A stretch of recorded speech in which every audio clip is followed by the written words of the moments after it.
Hello, Daryl. How are you? Hi. Hi, hello.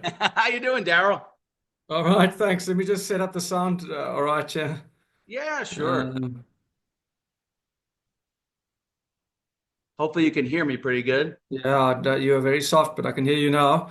Okay. Yeah, doing well, thanks. Quite a surprise, actually. Wasn't Yeah, it's planning on just doing this now. yeah. I mean, just that's how effortless being works. Everything just arises effortlessly is what I've been finding since I started this YouTube channel. It just like everything just arises effortlessly and just comes together and whatever wants to happen happens kind of thing. It's been kind of fun the whole thing with the YouTube and the using the Zoom and listening to some David Bingham's interviews that he's been doing has been great. I'm meeting a lot of cool people, people that are self-realized or people that are, looking for the truth or people that are looking to be happy or Yeah. joyful. And, so it's been Okay, great. So sounds really, great. yeah, it's been pretty awesome. And I know you had written a book. I haven't had a chance to look at it yet, but I'm definitely going to go ahead and check it out. What's the name of the book? Just so my audience knows what it is. It's Transcending Me, a spiritual journey. Oh, I like that. Transcending me. So, what are you referring to about transcending me? You're talking about like the separate I, the separate person that we Yeah, identify with. like who I thought I was, So it's not like for me, it's not like I've died. It's just I've transcended the separate self. Like, so When I say is it I've transcended, it's a process of transcending. okay? So, die before you die. Yeah, it's that. It's all kind of that sort of thing. Yes. Yeah. Yeah. Yeah. First time I heard that phrase, I think it was Muji. I don't know if you know who Muji is. I know who He's he is. I've never listened to him, but I know who yeah, he is. Yes. yeah. Die before you die. It's like dying to being that separate self, that the identification of being like a separate person. Because we've been conditioned that we're this separate person, in this dualistic world, and we've identified with that. Like, my name is Rob. I live Yes. here. I went to school here, and I got this job. And then you kind of identify with being this like limited self. But in Yes. reality, all of us are just remaining as the pristine, infinite being, just right here, right now. Yeah, so I mean, my perspective on that is that we still are the separate self. It's just a small aspect of who we are. So, I don't deny. So I will call it illusory because it is illusory from a higher perspective, but from a lower perspective, it's not illusory. It's totally real. So in other words, it's that's my take on it. That's how I reconcile it. Yeah, I mean, we can't deny that we're having a human experience. It's funny when I was on my search, I had started with the book The Secret. Rhonda Byrne had wrote a book called The Secret. It was all about manifesting, creating your dream life, and how your thoughts, your thoughts turn to things, and how if you intentionally thought about the kind of life you wanted, and as long as you didn't have a belief that was contrary to it, you could manifest that dream life, like the perfect job, the perfect career, the Yes, perfect health, yeah, yeah. all that kind of stuff. So your Law of thoughts. attraction. Yeah, law of attraction, right? Law of attraction. And then she had that. I mean, some of that appealed to me in the beginning because my life was like, oh, I thought I thought I only was this separate me, this separate person. I didn't realize that I was the infinite being having a human experience. So the whole time I didn't know the larger part of me, if you want to say, the meteor part of Yeah. me was the infinite being that was whole, that Yes. was complete. I thought I was lacking and limited in some way as this separate me because I didn't realize my true nature as to what I truly am. And so when David said those, so there was another book that she came out with Rhonda Byrne called The Greatest Secret. You ever hear of that one? Okay. I've heard of it and I know who Rhonda Byrne is, but I haven't read them, no. Yeah, I had listened to the audiobook, and David Bingham is one of the featured teachers in that book. And what he said really resonated with me because he said, "You are the infinite being having a human experience." So when he said that, something happened where it was kind of like I lost the identity of just being a limited Yes. separate me, but I realized that my true nature was I was the infinite being, the pristine infinite being. Not that Rob was, but that that the larger part of me, or I don't know how to say it, but it was just like I was no longer identified as being a limited self, but I Yeah. knew inside that I was the the infinite being. I was whole. I was complete. I was at peace, like the perfume of peace, the stillness, the spaciousness, the expansiveness, like this wide open space of beingness, of awareness that's Yes. here, and everything's coming and going. But I've always remained, you know, as the consciousness, or yeah, like the consciousness that's always been here. That's kind of like how I um, so I don't deny that we're having a human experience. We are for sure Yeah, having a yeah. human Well, of course. experience for sure. Yeah. So it definitely ties into what you were just saying to me was in your book. So that's, I think we're aligned Yes. there. Yeah, I find so from that higher perspective, it's an impersonal beingness. Right. So it's not like Robert or Daryl is having an experience of beingness or being in the now. It's impersonal. There's just the beingness. Um, yeah. So for me, I mean, a lot of people have things really easy, and there's lots of bliss, and so like a heart opening, lots of bliss. Mine was less so. I had a fair bit of, but mine was less so. There was a lot of integration is required from my perspective because it's the conditioning that keeps pulling you back to the separate self. So, and one has to see through that conditioning, and for me, that's been a process. Yeah. Seeing through that conditioning. Yeah, Yeah, the integration period. Yeah. And what really helped me with that, with the integration part, I like how David talks about how the thoughts are coming to like invitations to a party. Like, there's a yeah, depression party, there's the bliss party, the party, the I'm not good enough party. And it's kind of yeah, like yeah, these thoughts are coming into this space of beingness, and we can choose to entertain them, and give them our energy, or we can just realize that they're not personal. I think what happens is a lot of people, they personalize the thoughts and saying, well, that's like the first thing that really happens is you realize that you're not your thoughts, right? yeah, A lot of of people, course. there's a lot of people out there right now that are identifying with just being their Yeah, thoughts. So once there's some space opens up and you realize, well, you know, these thoughts are coming and going, and I can choose to personalize them if I want to take the yeah, invitation to the depression party or to the suffering party, or if I want to go to the joy party. Like I can choose to entertain those thoughts and apply them to me. But as you know, being the infinite being, it's whole, it's complete, it's peaceful, it's expansive. It's just right here, right now. It's like you said, it's impersonal. It's not that it's personal at all. It's impersonal, yeah, and we're all that, and it's whole. It's unity consciousness, is what it is. yeah. I mean, David says it's quite nice. Do I want to take the roller coaster ride? And a lot of the time we do take the roller coaster ride, but to get the ups, you're going to get the downs.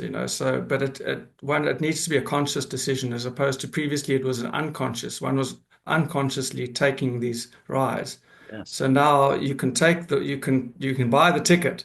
At least you know that you're on the ride. Yeah. There's one for me. There's one little thing as far as that invitation goes, and I think David is brilliant. He's like really very good, and I like him a lot. And that's but I do find that one has to be careful because by declining invitation is not the same as suppression. So because you can. In other words, you could say, right, well, let's just have positive thoughts. So positive thinking is totally different. Declining an invitation comes from the knowingness that that is not who I am. Whereas, say, suppression or positive thinking is saying, I don't want to be that. In other words, you Right. still, and it's quite a fine line, so that's kind of the problem with with positive thinking. It's a form of suppression. Yeah. So, I mean, what we resist persists. So, never do we want to resist any emotions, feelings, or thoughts that are coming up. We want them to still be here. It's not that we're pushing them away, but we Yeah, yeah, we welcome exactly. everything because we're Yes. this open Yeah. space of beingness. And I like to say, like, I kind of just stay like at neutrality. Like, I find like if you're just neutral with everything, like, because the mind wants to come in, wants to judge, Yes. like, this Yeah. is good, Yeah. this is bad, like, it wants to Yeah. go to the extremes. But if you just remain neutral and be like, just let the thoughts come. You're neutral, welcome Yeah. everything, give each thought a hug, so to speak. Welcome it all. But like you said, if you know your true nature, you're knowing, well, that thought doesn't really apply to me personally. That's kind of like, Yeah, so you might be drawn in slightly for a second, and but yeah, then you say, wait, but this is actually, not who I am. I don't. Um, but on neutrality, so I like to. I'm not a teacher or anything like that, but okay, I did write a book, so I had to give it some thought. But I like the word equanimity.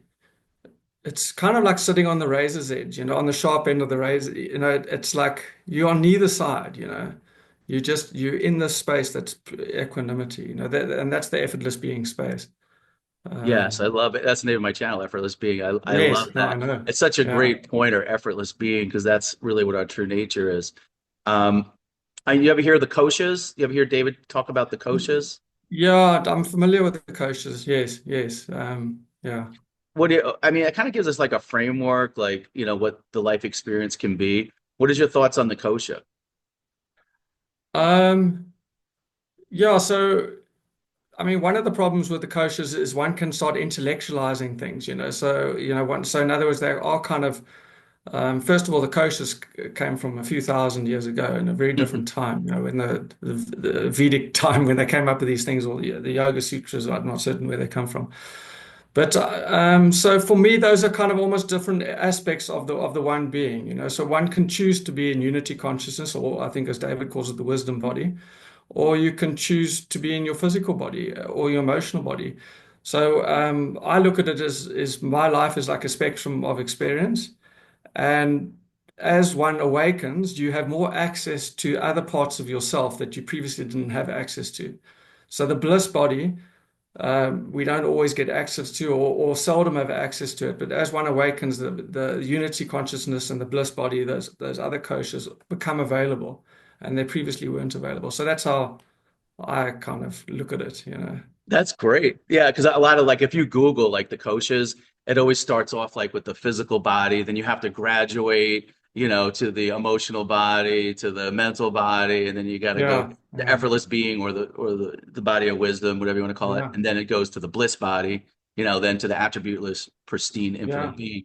So it kind of has it reversed, you know what I mean? Like, but, Yes, but the truth is, we should really be starting here as the pristine attributeless infinite being. And then, like you said, we can peer into the body of bliss or effortless being or body of wisdom. yeah, And we could have that full range of experiences. But you're yeah, right. Like before you self-realize, you kind of realize that, well, because previous to that, I just thought, oh, I'm just these thoughts. I didn't realize there was I could peer into the bliss body or, effortless being. I love being an effortless being because effortless being is just like, everything's arising equally and effortlessly. I'm not doing anything. These images are just coming up. And then, of course, it happens prior to the mind or the world appearing. It's like, yes, yeah. then that just comes up, and then the mind comes in and labels everything. So it's Yeah, just I think interesting how it David works. calls that the wisdom body in the koshas. Yeah. Yeah, it calls it wisdom Um, body or effortless being. or unity consciousness, I feel it's the same. Mhm. Um, but yeah, if one can live one's life mostly in that state, that's great. But I mean, life has a way of pulling one out of it. So, I find it, as one kind of progresses along the path and integrates, you don't buy into the story as easily. But if you were living in bliss, like possibly at a higher level, at a higher version of ourselves, there is bliss all the time, then suddenly the experience of depression would be an incredible experience. Yeah, it takes a lot of energy to go Yeah, in. no, but it's sometimes I feel like depression coming over me, or like a so-called negative thought. Yeah, You say, this is actually quite amazing. It's quite an interesting, feeling actually. yeah, that's cool how you process Um, that. so yeah, so it's that whole spectrum of experience, and I think that's the wonder of sort of being human is you have this opportunity to experience all these different sides, all different sides, from all the way from the wisdom body to all the way down to severe depression. You can experience it all, and you can flip between immediately. Yeah, we're so free that we can choose to be Yeah, depressed or entertain that, or we can choose to be happy and joyful or yeah, party or laugh or it's like as the yeah, infinite being, infinite possibilities. But what's interesting, I heard you when you mentioned unity consciousness, and when I look at the koshas as the framework for that, you look at unity consciousness, of course, as the attributeless beingness. We're experiencing unity consciousness, and then also in the body of bliss, there's unity consciousness, and in effortless being and the body of wisdom. Then we kind of get into duality, once we start identifying with the thought, the mental body, the thoughts, then it becomes dualistic, and the emotional body and the physical Yes, brute yeah, body. yeah. Have you noticed that? That's the kind of breakthrough into non-dual uh, um, is as you move to the wisdom, to the unity consciousness. But Yeah. So if somebody would say non-duality, what does that mean to you? If non-duality, like just for the audience that's listening, there's because they hear us talking about non-duality, what would you say something about that? yeah, so non-duality, most people understand it as a concept. Um, But non-duality, to understand it, has to be experienced, and it can't be experienced in the past. It has to be experienced right now. Uh, so, so it's very easy to understand we're all one. When I very early on my spiritual journey, I remember hearing this: we are all one, and it's at best it's an intellectual understanding. A lot of people think that we're like a part of a bigger machine. That's not we are all one. We're not a small part of a bigger machine. So I think very, very few people have a true understanding of non-duality, and I would assume myself included. Um, the problem, I think, in spirituality today is non-duality is like the final teaching or the highest teaching, and it sometimes creeps in at the beginning of one's spiritual journey, which is kind of like the wrong time. Uh, so, so yeah, to sum up, I would say most people, probably me included, only have an intellectual understanding of what it is, even though there might be non-dual experiences. When from the wisdom perspective, you can feel that you're part of everything. The world does look different, but I cannot like when I say non-duality and when a yogi master from the Himalayas says non-duality, I think are two totally separate things. How would you say they're different? They're separate. Well, so one thing I have realized is that it's impossible to understand a higher level of awakening or higher level of consciousness. So you can't understand anything higher than where you're currently at. It's not a question of you need more information or you need to speak to someone or you need a guru to explain it to you. It's impossible to understand anything higher. So you can only understand where you are and lower. So I have no way of knowing the experience of a high-end yogi or a spiritual master. And it's the same in the same way, someone who is very embedded in duality or in the separate self has no way of understanding unity consciousness or even the beginnings of spirituality. It's you can only understand what's lower. So I have no way of knowing what they are experiencing, but I suspect that they are multi-dimensional beings, and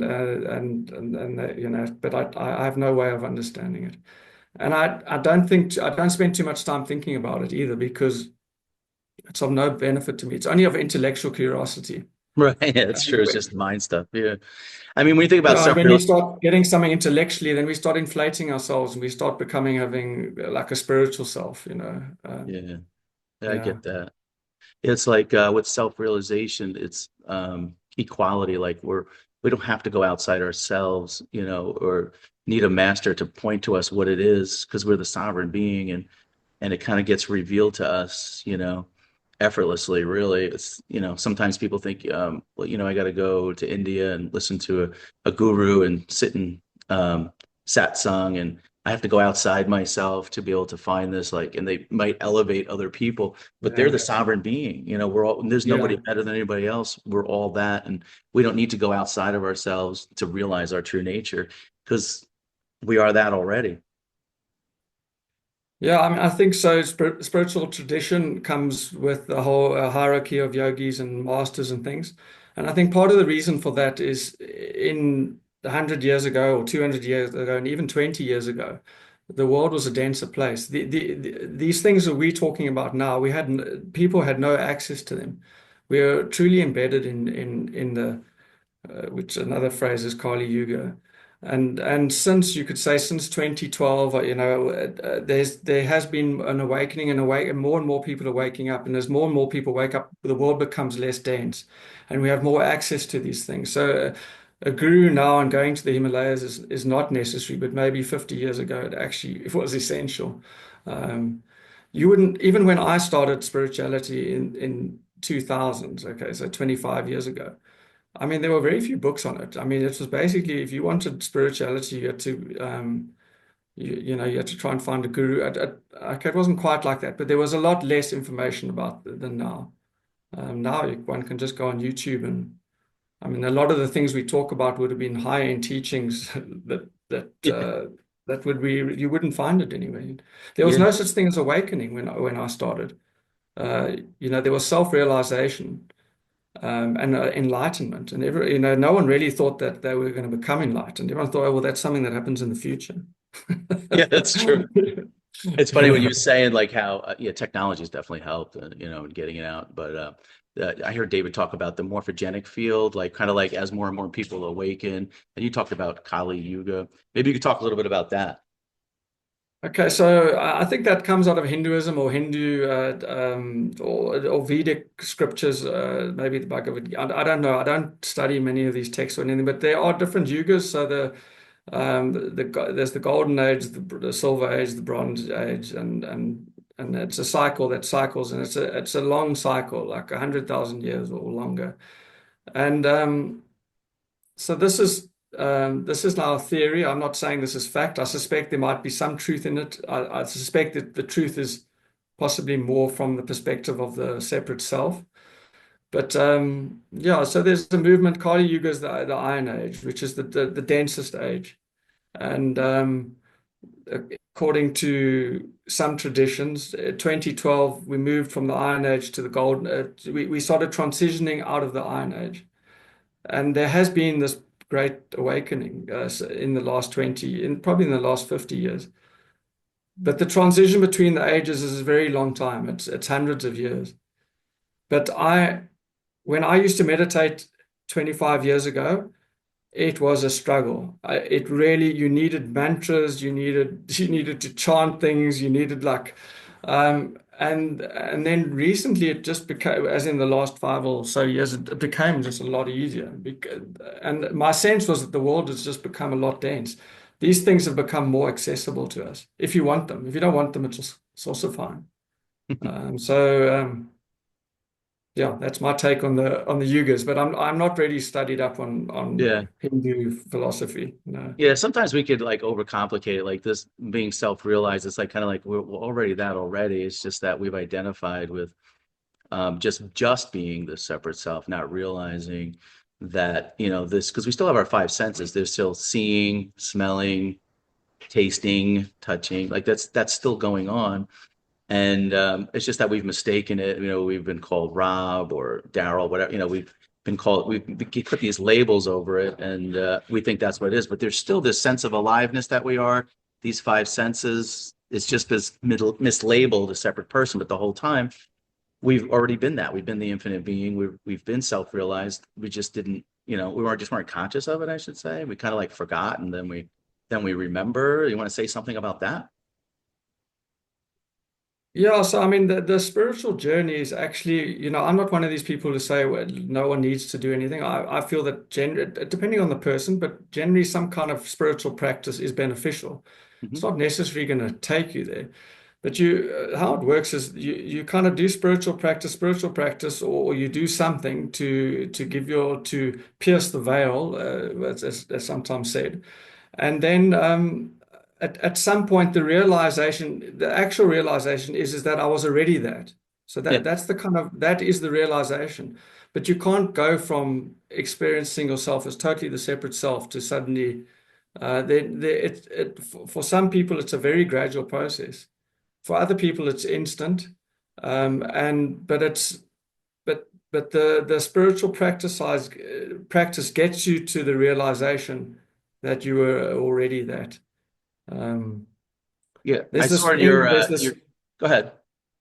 I was just going to say there's this Indian sage Nisargadatta Hmm. Maharaj. I don't know, he's quite a famous one of these Right. Indian sages.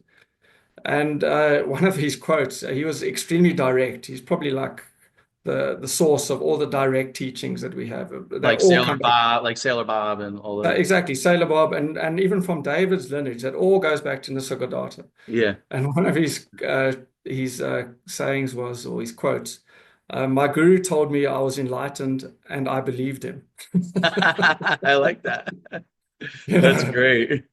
but the Yeah, point is, you've got to believe him. You can't bullshit yourself and try and pretend that you're believing. right. I mean, It's got to be that's your the trick. it's got to be your direct experience. Yes, Got you've to got be to your believe direct it through experience. experience. Yeah. Yeah. And I was listening to an interview with David. You talked about Deepak. Maybe you can talk a little bit about that, what's happened there with him and because you were a lot of people on my channel, like they're searching, for the truth, or and you mentioned something about Deepak. Tell me how that all played in. So yeah, that was a long time ago. My so I was kind of dissatisfied. So I think that's the commonality with most spiritual seekers.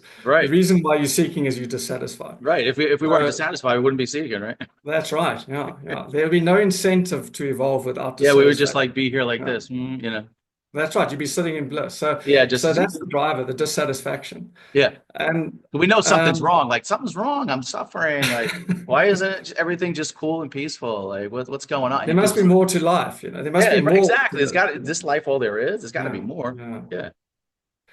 So, yeah, so I never came from any kind of spiritual religious upbringing. So I went into science actually. I was like going into quantum mechanics and trying to understand these highfalutin concepts which I didn't really understand. But Right. I mean, I was looking for answers. So I thought, Of well, course, yeah. science is surely, I mean, if anyone's going to know the Part of your answers, searching, you turn to science to fulfill that yeah, search. that was my beginning of seeking. So this Yeah. this was now like quite a few years ago, Yeah. like 19 anyway, before 2000.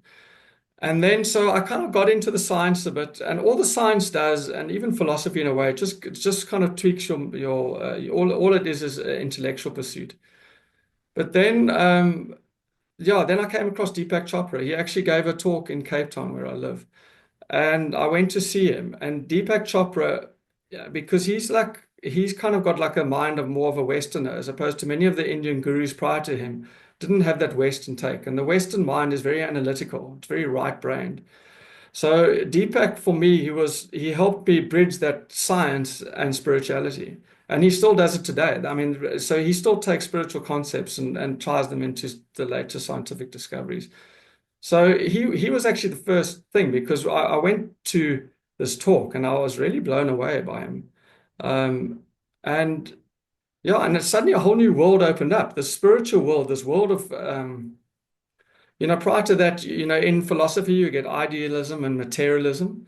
So I was more of a materialist, in other words, mind creates matter is materialism, whereas idealism is matter creates mind is materialism. The wrong way around. Yeah. Yeah, right. Um, Whereas idealism is mind creates matter or consciousness creates matter. So those are the two fundamental distinctions. And so prior to meeting Deepak Chopra, I was a materialist. Um, and the materialist is not what a lot of people think, that I like material things. I believe that the physical world created consciousness, and the physical world was very real. And then after Deepak Chopra, I moved to, you could say, I became more of an idealist, where it was consciousness that created matter, and consciousness creates the world. So that was him, but I didn't. I just went to one talk. I wasn't a follower of his or anything like that. I actually then did meet up with an Indian guru and followed him for a number of years. Who was the Indian guru? He was someone I met in Cape Town under quite strange circumstances, but I don't mention his name. Okay, that's The fine. world Did the they have world of like gurus is a strange and satsangs and mysterious stuff? You place. did the satsangs and all that, or did you do that? Yeah, there was just a small group of us. He wasn't a South African. He was an Indian living in the UK and the US. He's actually got some people who follow him in the US. But yeah, it's a very mysterious. The world of the guru world is a very mysterious place, and I wouldn't suggest anyone go down that route unless it comes to you. So what's the best way? Somebody's out there, they're suffering, they're saying, "Is this all there is to life? Like, what's going on? There's got to be more." What would you say?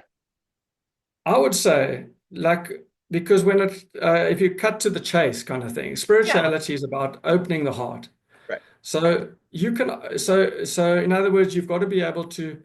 or you've got to do practices that open the heart. And a lot of people think that the heart is just like being lovey-dovey and things like that. It's actually the heart is the source of unity consciousness. So when you're in unity consciousness, you're living with an operating system that is a heart-based operating system. Whereas the normal conventional living, you're living out of your mind or out of your head. So you need to practice things that help you. So my advice would be you first try and locate your energy body. Try and feel energy in your body. It takes a bit of getting used to, but I mean, if you do it for a while, you'll feel it quite easily. And then you move that energy and you start feeling the energy in your heart center and you open your heart. And in the end, that's all you want in spirituality is your heart to open. The rest of it is actually just immaterial. If your heart opens, the world becomes magical. So, and that's something one can do. I mean, I never even knew that the heart center was a thing, you know. Yeah, I think a lot of people do. Yeah. So Yeah. you're saying a lot of people are involved in their mind and their thoughts and they're trying to work things out up here, but isn't the what you're saying is to kind of just drop down into your heart and open something like this. You so you can start with your hands and that you basically got to feel your energy body. So Yeah. and so you can feel it like if you go like this with your hand, like sorry, you go like this Yeah. and you can start feeling a bit of energy there. Yeah. And as you do it more and more, you get more familiar with it. And then you can actually feel it in your feet as well. And then you start feeling your energy in your heart center. Um, it's actually a total different operating system. The humans have Mhm. like two operating systems. There's the mind, which is only supposed to be something that we turn on and turn off when we need to Right. do something that requires logic. So true. The rest of the time, we don't need it. I mean, Yeah, we really don't. It doesn't need to be our effortless being counselor. It wasn't hired to be is our heart-centered counselor. living.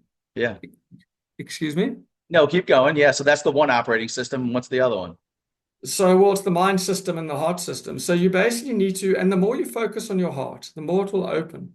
And I mean, I was quite amazed that you could actually open and close your heart center. Um, well, I mean, it becomes very easy after a while, but you can know when your heart center is open or closed. And you just focus on your heart center, and then you can't change it when it closes, but you just feel it, and then you say, "Oh, my heart center is closed." You become aware of it. Feels Eventually, like constricted, like when it's closed, yeah, like it's just as opposed to yeah, it's being constriction. expansive. Yeah. It's fear, basically. It's fear, anxiety, fear. Your heart center constricts. It's really not. It's not. It's not rocket science. One doesn't have to go on 20-day meditation retreats and things like that. I mean, I like to say, like, if you're feeling constricted, maybe there's a thought you're having, or you're believing something that's not true in your mind or in your thoughts, then you feel constricted. But the other way to tell is if it feels open and expansive, lighthearted, ease, that's more in alignment with your true nature. Would you say that's how you can kind of navigate it? yeah, that's exactly. So if you are, so it's actually a vulnerable state. In other words, you're totally open to the world. So we close our heart center as a defensive mechanism. I actually had really bad social anxiety, and I still I could like never tell. You talk so freely here on the Zoom call. I could never tell. You seem so natural, I did. I had it really effortless. bad. Yeah. Yeah. So social anxiety, your heart center would close. There was a person I used to hug. She really used to like get on my nerves. She used to come around and visit, and I'd give her a hug, and she'd say, you're the worst hugger in the world." She told me this was like quite a few years She ago. actually "You're said the that. worst hugger in the world," and it used to like really hack me off, you know. And then she would try and hug me again, and so my heart center because I was nervous. It's like you're putting up a barrier. You close your heart. So an open heart is Vulnerable. uh, vulnerable. You're vulnerable. That's right. Yeah, but you can't experience you can't experience the good without opening yourself up to that vulnerability. And then as one progresses on the path, you realize no one can hurt you or harm you in any way. And the universe is actually nurturing and loving. So there's no reason to ever close your heart center. Yeah, it's like Um, the infinite being, and doesn't really get harmed by anything happening in the human experience. We're having the experience, but it's never really harmed. It's kind of like a peace in knowing that. yeah. but one is very fortunate if you can go there, because when things are going, when the shit hits the fan or things are going badly, it's very difficult to go to that place. It's not so much difficult.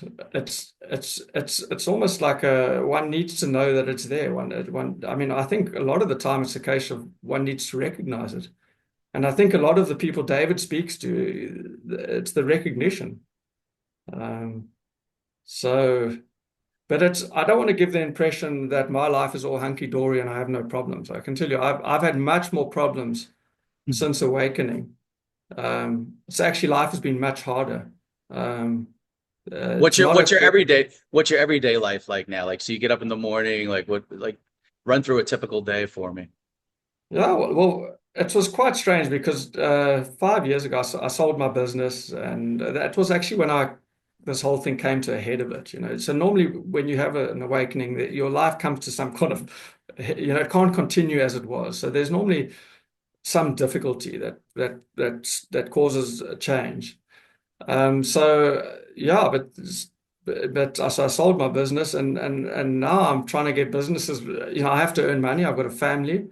They were at university. I mean, I had to pay for university fees, and so you don't. So one really needs a clear understanding not to get drawn in when there are a lot of pressures. But the big changes for me has been that the universe, when you've got a certain level of understanding, Mhm. you're basically playing in a different league now, to use like a sports analogy. I like You're sports. not, in other words, it's not, in other words, everything that happens to you is going to happen to make you awaken further. Because awakening is not a fixed thing. It's something that you awaken and awaken and awaken and awaken. You get just bigger and bigger and bigger and bigger. Eventually, you become like so you're not going to get any.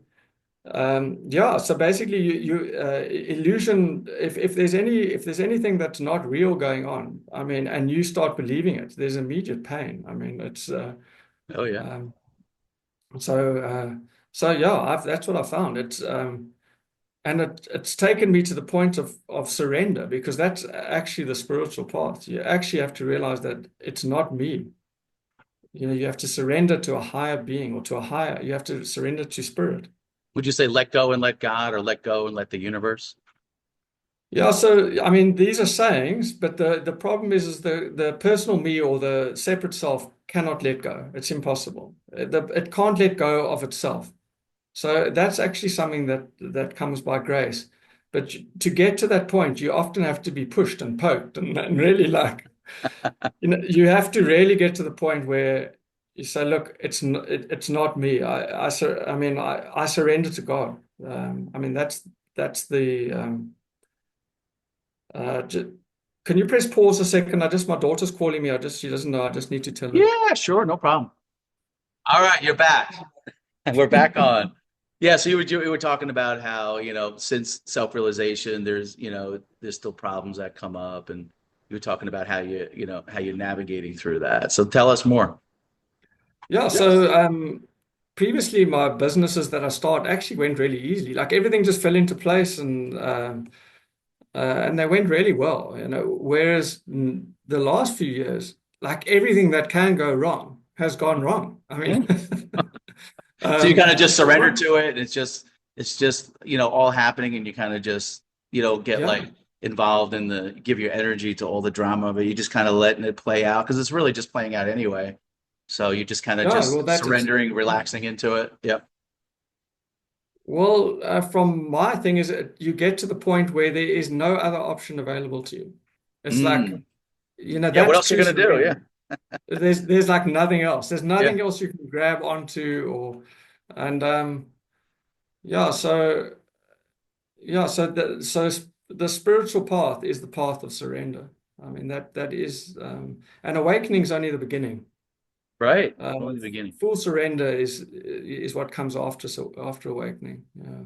So you sold your business. So are you working right now, or is it just? Yeah, so yeah, sorry to interrupt, but yeah, I'm now trying to start a new business, and it's coming on.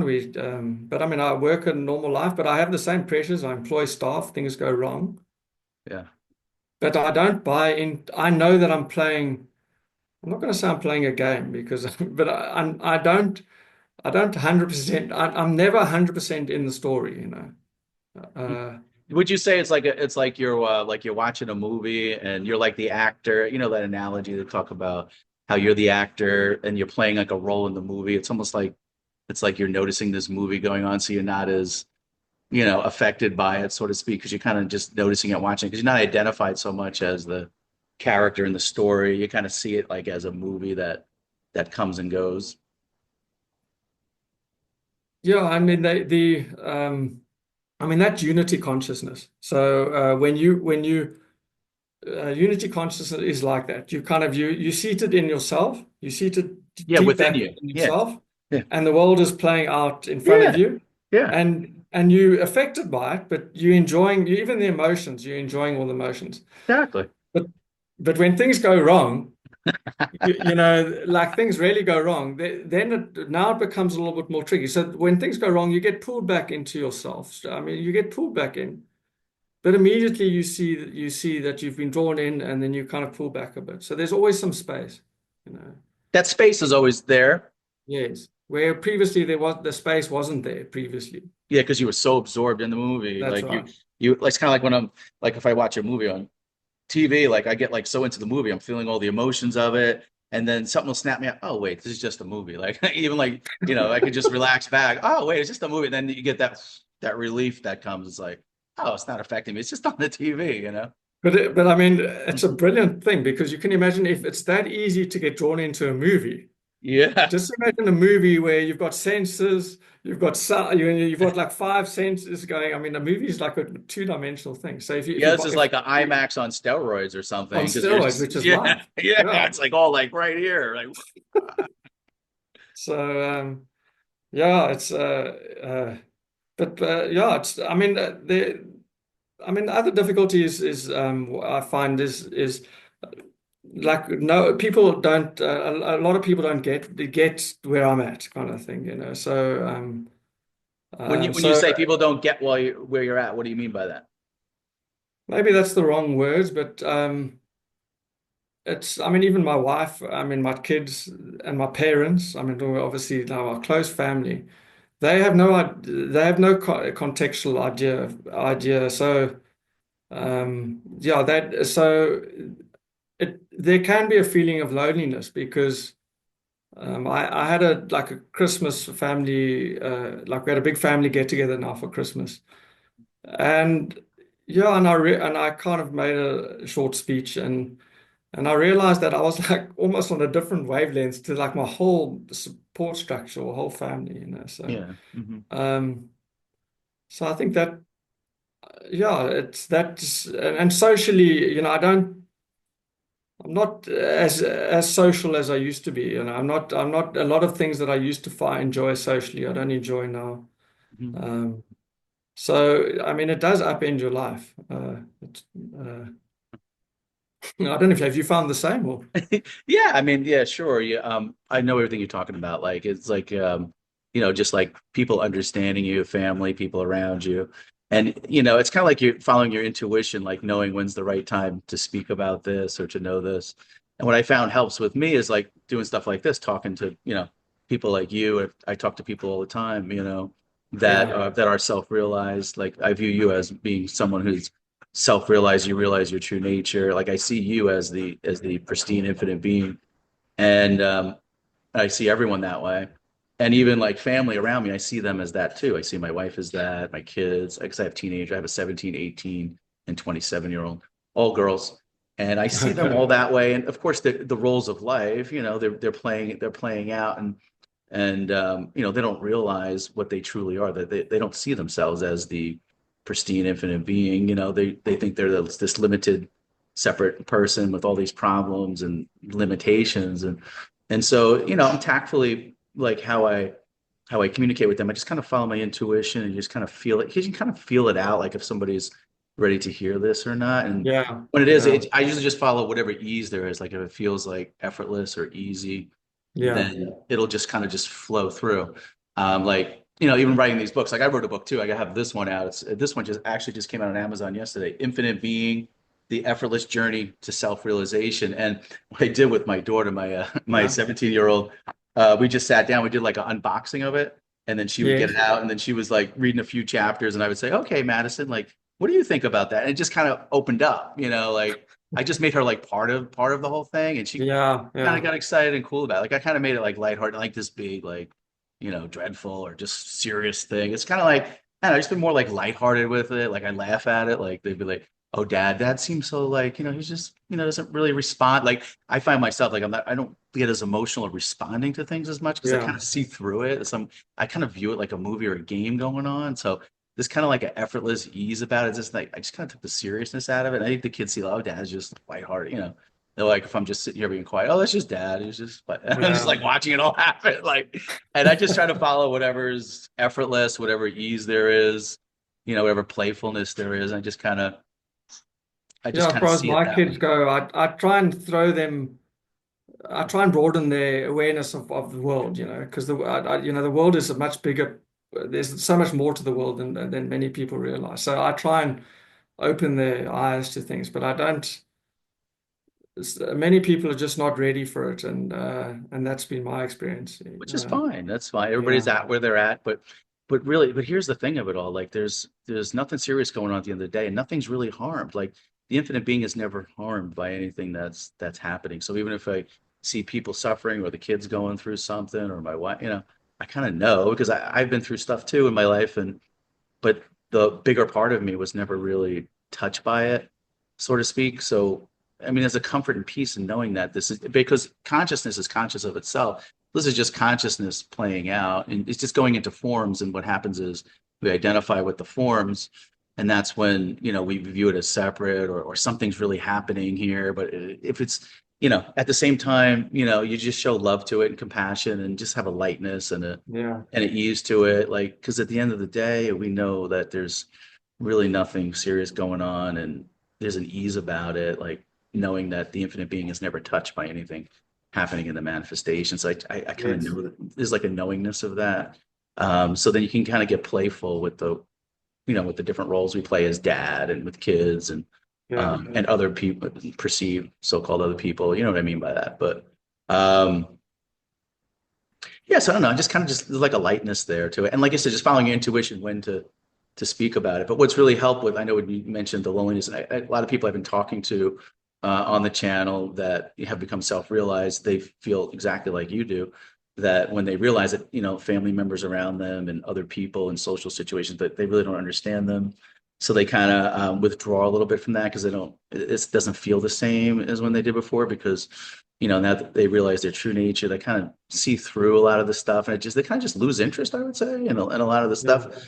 Um, so that's all normal stuff. I mean, but then you just kind of get to the point where you can just play in the world of duality, so to speak, and in a lightness and an ease and just like lining up everyday life in a way that's simple and easy and light and that feels expansive and joyful.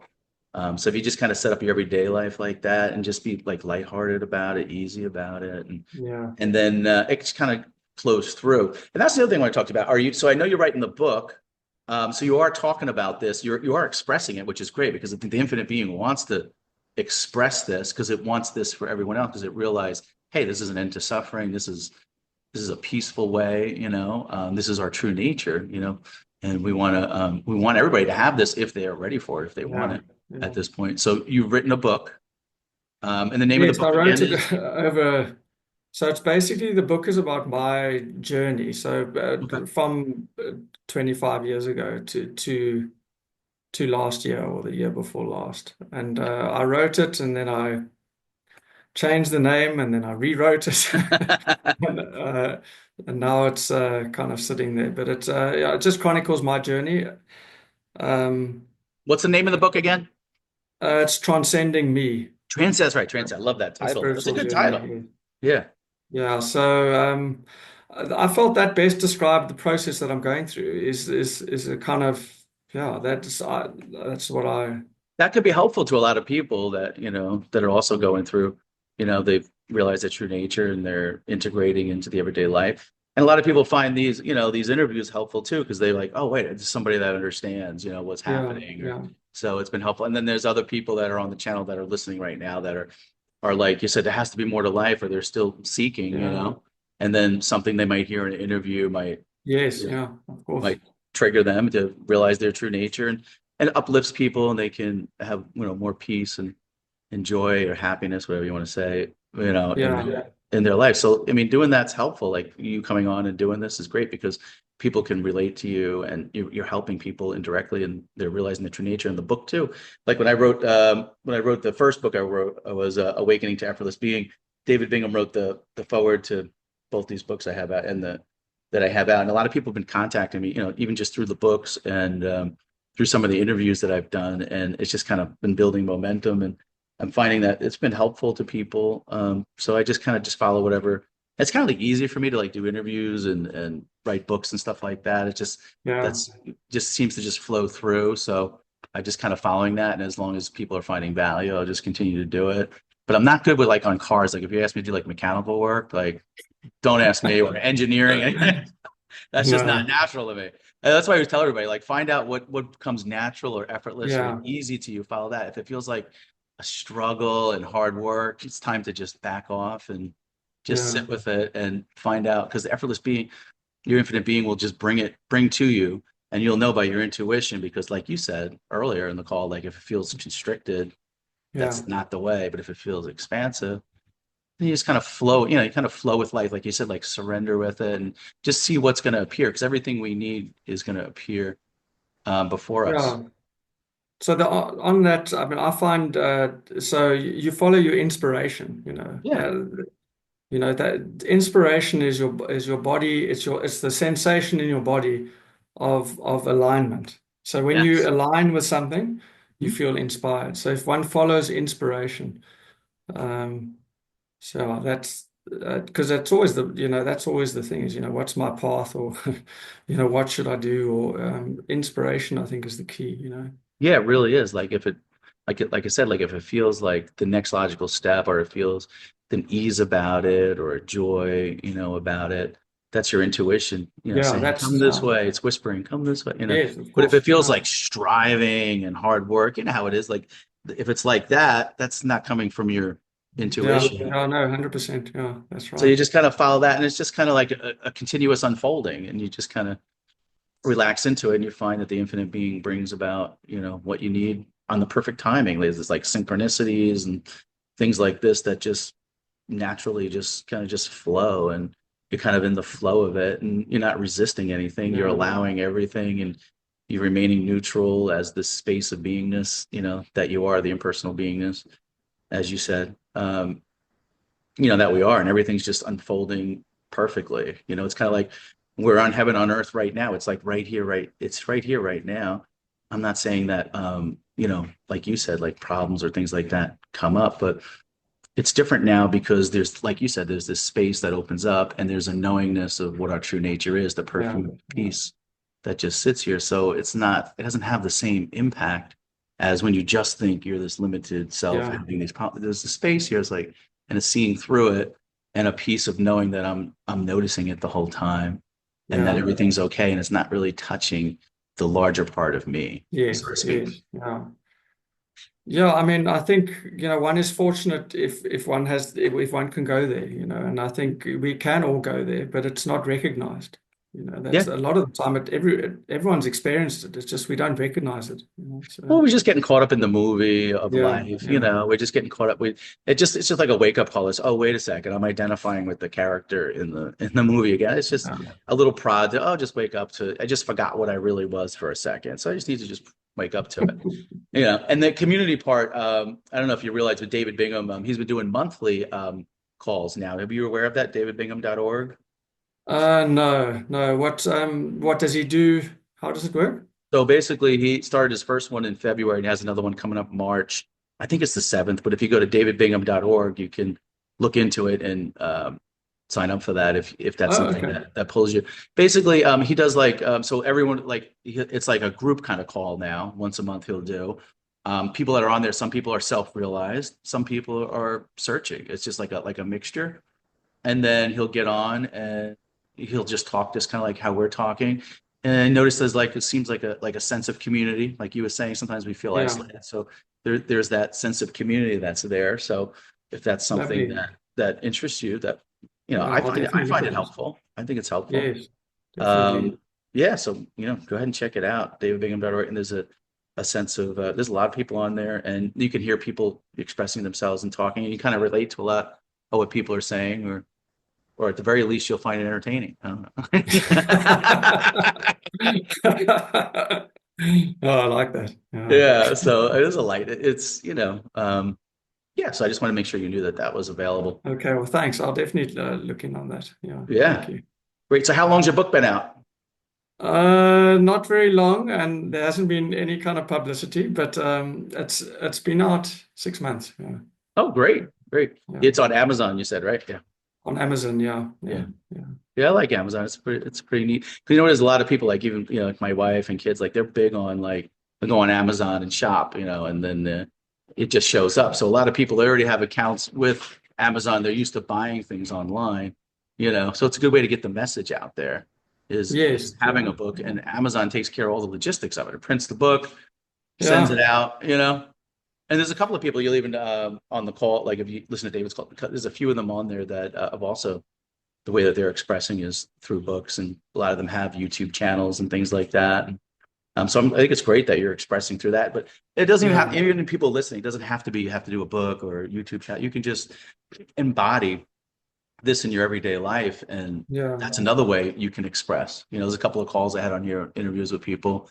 If you listen to some of the ones on my channel, that you'll see a lot of them just like in their everyday life, they're embodying, their true nature, and they feel fulfilled in just expressing that way. Because it's kind of like this tendency to want to express this, wouldn't you say? Like, because you feel this Yeah, there's inside. definitely you could say if there's one commonality is that everyone wants to express it. And I think part of the reason is it actually crystallizes the understanding within you. So it's also writing a book, even if no one reads the book, just the act of writing that book has made that recognition and made it so much more well, that's how I think of it. Crystallizes the understanding within oneself. And if someone else can get benefit, then that's great as well. Yeah. So And people do. You'd yeah. be surprised. Like I get feedback, and you probably will too. Feedback because there's because it's speaking from the infinite being, from the effortless being. So you'll get feedback and people say, oh, they were uplifted by it, or it helped clarify something for someone, or Which you is just never lovely. It's know. lovely to get that. Yeah. Yeah, at the very least, it's for like you said, for yourself and expressing Mm. it, getting it out. And I think just getting that out for people Yeah. is a good thing. Getting just Yeah. holding it here, but express because the infinite being wants to express. There's infinite potential, there's infinite possibilities, and Yeah. we want everyone to I feel think you're peace, right. Yeah. to feel that, Yeah. So it's a natural, it's great. I would say continuing writing books, write more. Okay. Well, If that one that's your took so thing. long. I don't. Whatever comes effortless, I would say. Like if you feel it flowing through, do it. If it don't, then Yeah, that that's a good long. point. So even though the book took a long time, it actually was effortless. So there wasn't there was never a point when I thought, oh, I need to write now. Yeah. It, That's yeah. exactly what you want. That's perfect. That's you Yeah. following your intuition, Yes. Yeah. which is great. So, so you have a family, that's great. And so they may not understand, like I said, mine doesn't always, to understand like what I'm doing. Although they're starting to see, like I said, like I've involved the kids and stuff in the books and stuff. Oh, what's dad? Oh, he's writing a book. What is it? You get curious about, what it is, but what they understand, what they don't, it's fine, You just kind of just Yeah. let it flow and just see where the infinite being wants to go with it. Yeah. They I mean their timing, the timing is always perfect. So their time, when the timing is right, Yeah. it's right. So it's the same for anyone. Yeah, it's like So, synchronicities and yeah. timings, everything, like when's the right time. And the infinite being knows when the right time for whatever to come about comes about. Just like getting together on this call. I mean, I saw your interview and liked it, sent you an email, and you're like, okay, well, you said South Africa? Yes. Yeah. Yeah, Yeah. I'm in Pennsylvania, United States, and we were trying to go. I was trying to figure out like what's the time difference? Because right now it's 10:46 a.m. where I am. What is the time there? 5:45 Yeah, in the quarter to six. afternoon, So we in were the trying to figure it evening. out. Like, when's a good time? I'm like, well, I'm not doing anything now. Wife and I are getting ready to go out soon. Yeah. But I'm like, might as well just do it now. Well, exactly. It was quite, yeah. And I then thought, you see everything effortlessly flows. I know you had mentioned, well, maybe read the book and then you get some context. And I was going to say, I could have done the same thing, but I'm like, yeah, let's just see what effortless yeah, being and then a is. week or two would go by, and now the timing Yeah, is like out. yeah, and then you're overthinking, like you're coming with an agenda. Like what I find with effortless being is like you just be easy about it. Just be like Yeah, just effortless. Just like just let's just see what happens. Like I'm more like that. Just see what happens. Just let it just. I just yeah, find whatever happens naturally, like flows through. yes, It just kind yeah, of you make that space for the effortless being to work through and bring about whatever it wants to do. Not like Rob getting in the way, saying trying to control it with an agenda. Oh, I have this agenda. Or I want this to come out of that. Just yeah, let it yeah, flow and don't care about like any agenda or wanting that's anything so from it. true. Yes, Don't want anything from yes, it. Just let it flow and do its dance, do what it wants. yeah. There's a freeness, like a infinite freedom and feeling Mm. that flow and just being in the flow. Just because at the end of the day, we're all just the beingness. Yeah, yeah, impersonal beingness.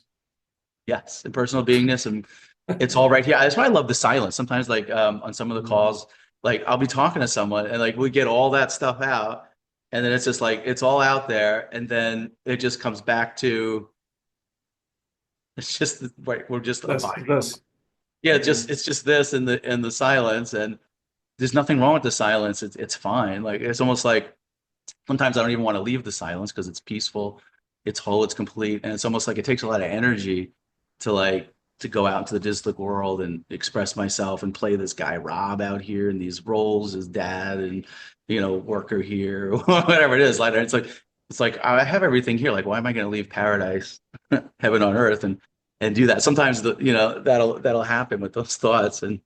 But you realize you are living the human experience. And, if you live in the human experience, you might as well make it delightful, make each day yeah. effortless and ease, and you just kind of follow your intuition and effortless being. And, you Yeah, know, the other thing that which is a big thing for me recently, is the human experience is a massive opportunity. ooh, I like that. Like everything that happens to you is an opportunity, so it's an opportunity to see truth, and eventually you become truth. So every little thing that happens, it's just one big opportunity. So I've And kind of started now. I mean, I do forget often, but I try and say like, thank you for the opportunity, you know. I Yeah, love so that. Yeah, live in that state of appreciation and gratitude yeah, yeah, is a great place to be. We are yeah. blessed. Absolutely. We have a lot to be thankful for.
It was nice just abiding sometimes just in the silence, feeling that. Of course, the mind likes to come in and say, oh, say something or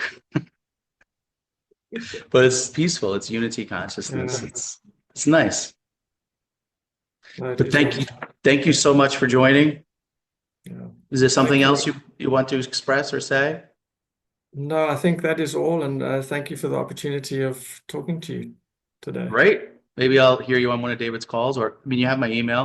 If you ever want to connect again and just, chat, that's fine. Thank you. I'm available. Might be good. I'm available. I Thank you. enjoy doing this. I enjoy doing it. Thank you, Rob. All right. Nice to meet you. You Okay. too. Thank Okay. you.